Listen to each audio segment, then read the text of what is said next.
So now I'd like to introduce a local leader here. Mark Batinick is an advocate for lower taxes and less government. He's real active in the Liberty Club and a leader of the Plainfield Tea Party. So Mark, if you want to come up here.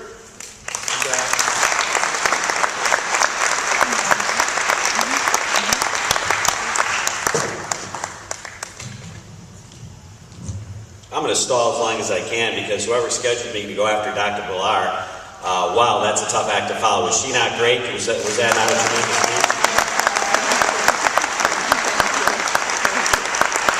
I'm rewriting my speech as I walk up here. I kind of have more of an economics background, and I want to talk about liberal economics and how it's affected me personally. We always say that we look to the past to kind of decide how things are going to go in the future. And the most amazing thing to me about liberal economics is that they always seem to hurt the people that they claim they're going to help. And I want to share a story about myself and my hometown. Is there anybody in here that lives in Cook County now? Well, there's quite a few of you. Okay. Anybody who used to live in Cook County lives in Will County now? Okay. I don't know if you know this. Cook County, in the last 10 years, Cook County has lost more residents than the area where Katrina hit New Orleans. Yeah. Liberal economics have done more to destroy Cook County than the worst natural disaster in American history. We've actually, Chicago is the largest is the only metropolitan area of the largest 15 that lost residents. They lost 200,000 residents. And I attribute this to liberal economics. And I want to talk about how liberal economics has affected me in my hometown. Something that they did in Cook that they don't do in Will County is they tax property taxes differently. I have a commercial real estate background. Their theory was, in my hometown of Lansing, Illinois, they said, well, businesses are evil, they can afford it. So we're going to tax them at this high rate, and then we're going to help the little guy, and we're going to tax him way down here, let's say at like 1%. Does everybody know about that difference in the property taxes? Okay, now it sounds like a good plan. Yeah, well, businesses, they got all kinds of money, blah, blah, blah, blah, they're the bad guys, right? So how does this actually end up working out? Well, what ends up working out is, what do businesses do? They leave. If the businesses leave, then you have to raise property taxes to make up for the fact that the businesses have leave. So I'm going to pass out some props here. This is the Domino's Pizza across from my high school. It's for sale for $99,000, the building. The rent on this building is $2,000 a month. So the landlord collects $24,000 a year in rent on this building. Can anybody just throw out a number what you think the property taxes are on a building that's for sale for $100,000? Anyone, raise your hand, shout it out. 20. The taxes are $13,640. I'm going to pass this around because facts don't lie, liberals do. So I want you to contemplate this. You own a commercial building in my old hometown of Lansing. You have to maintain it, you have to take care of it, you might have a vacancy. If it's rented and you're lucky, you're going to take in $24,000 a year. You have all those expenses, but out of that $24,000, over $13,000 goes to the government. Wow. That's confiscation of property, in my opinion. They're getting way more of the profit, just like they're going to be confiscating health care. Now, I ordered a lot of pizzas from that Domino's Pizza. I also used to go to this bakery quite a bit. Actually, my dad went a real lot. This is the old, surprisingly closed, former Village Bakery. This is for sale for $69,900. Can anybody guess what the property taxes on it are? $27,896. You guys can pass this around. But it's okay, right? Because who are they keeping the taxes low? The little guy, the middle income guy?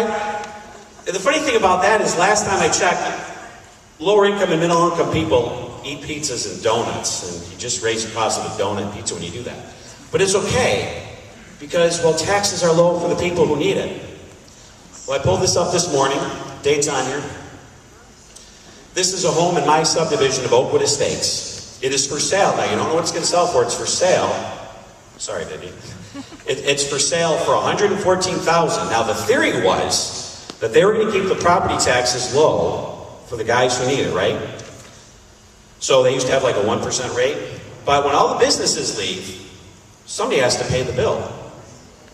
Now, it is a lower rate. The property taxes aren't $20,000 on this house.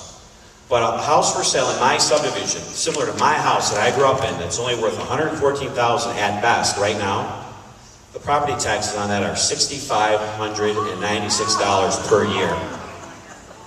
So they said they were going to protect the little guy, and who did they end up hurting? The little guy. That's great, Batinick. What does this have to do with Obamacare? It's liberal economics. You know, they wanted it, I don't know why, was it called the Affordable Care Act? Who put the word affordable in there? They did absolutely nothing to change the cost of health care.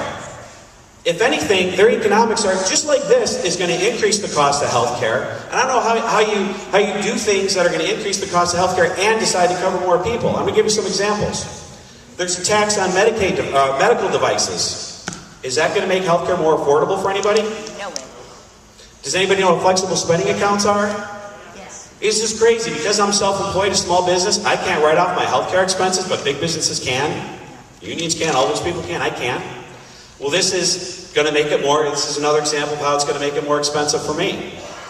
This is a great one too. I love when they say there's an employer tax. Let me tell you something. I own a business. If I have to pay an extra $1 per hour to hire somebody, I'm less likely to hire somebody. I'm hurting the people that you're trying to help.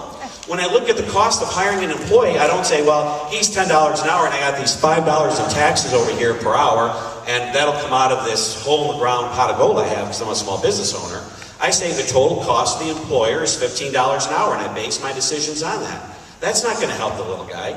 But this is actually the most dangerous one.